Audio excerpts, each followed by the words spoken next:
Damai sejahtera Allah yang melampaui segenap akal budi, kiranya memelihara hati dan pikiran di dalam Kristus Yesus Tuhan kita. Amin. Shalom, selamat pagi saudaraku. Mari kita memuliakan Tuhan satu minggu ke depan dengan semua tugas tanggung jawab kerja kita. Dan hari ini, hari pertama minggu ini, mari kita diberangkatkan melakukan tugas itu dengan mendengarkan firman Tuhan dari Yeremia 31 ayat 18. Saya akan bacakan untuk kita mulai dari ayat 15 sampai 20. Demikianlah firman Tuhan. Beginilah firman Tuhan. Dengar, di Rama terdengar ratapan tangisan yang pahit pedih. Rahel menangisi anak-anaknya.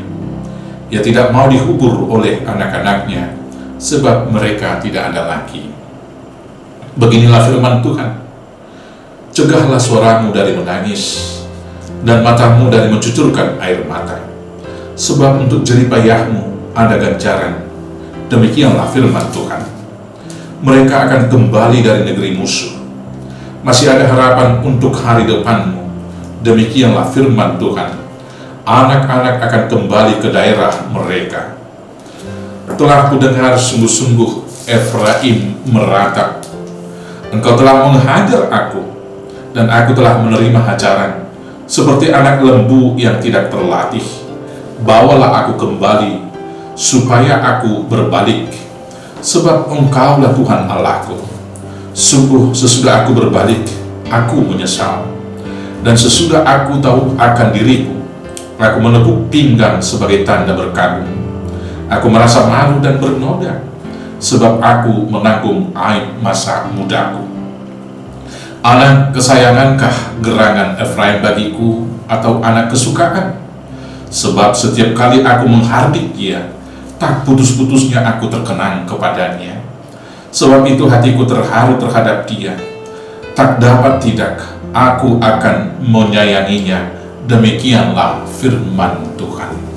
Saudara-saudaraku yang terkasih dalam Yesus Kristus, ketika kita diperhadapkan dengan pergumulan dan penderitaan, kita tentunya akan berpikir dalam hati, apakah penderitaan itu karena dosa kita? Atau apakah penderitaan itu karena Allah mengizinkan iblis mencobai kita? Dan selanjutnya, apakah masih ada pintu bertobat? Dan juga masihkah Allah mengasihi dan memperdulikan kita? Saudara-saudaraku yang terkasih, hari ini kita mau diingatkan bahwa apapun persoalan hidup kita, apapun penderitaan kita, rupanya Tuhan tidak pernah bisa melupakan kita. Tuhan tidak pernah bisa menjauhkan kita dan menghukum kita selama-lamanya. Kasih sayangnya lebih besar daripada dosa-dosa yang kita lakukan. Dan itulah yang difirmankan Tuhan di sini terhadap dosa-dosa pelanggaran orang Israel yang berpaling dari Dia, sehingga mereka harus dihukum.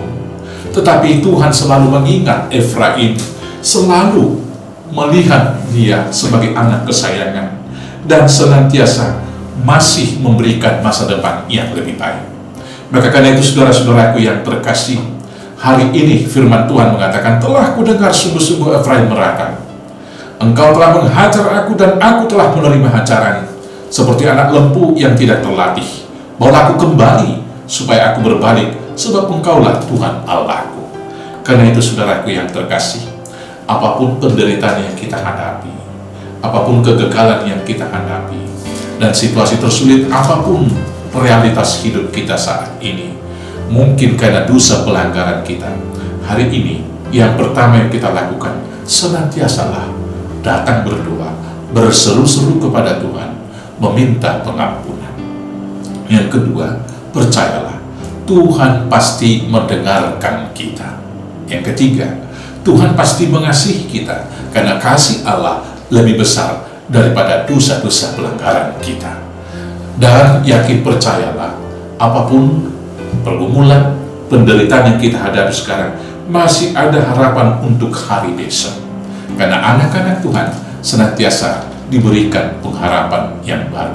Bila Tuhan mengampuni, mengasihi Efraim yang sudah berbalik dari Dia, Tuhan juga mengampuni kita di dalam Yesus Kristus. Tuhan juga mengampuni saudara-saudara. Tuhan juga mengampuni saya, asal kita mau berbalik dan berseru-seru kepadanya. Karena itu sekali lagi, datang saja kepada Tuhan, bertelut di bawah kaki salibnya, dan naikkan permohonan. Tuhan akan mengampuni dan Tuhan akan memulihkan kita. Selamat dipulihkan di dalam Tuhan Yesus Kristus Tuhan kita. Amin. Kita bersatu dalam doa. Terima kasih Bapa atas kasih sayang yang melebihi semua dosa pelanggaran kami, sehingga kami manusia tidak layak menerima anugerah dilayakkan karena darah Kristus.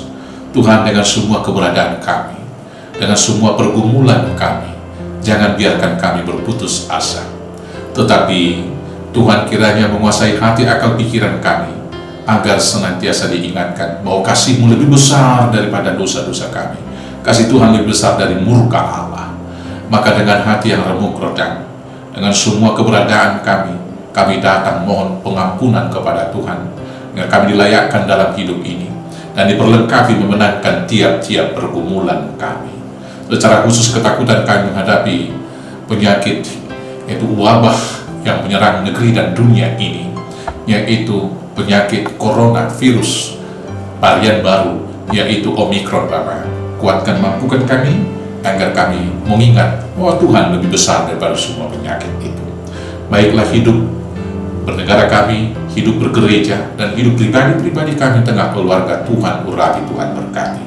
Inilah doa kami Tuhan, kami naikkan di dalam nama Yesus Kristus Tuhan kami.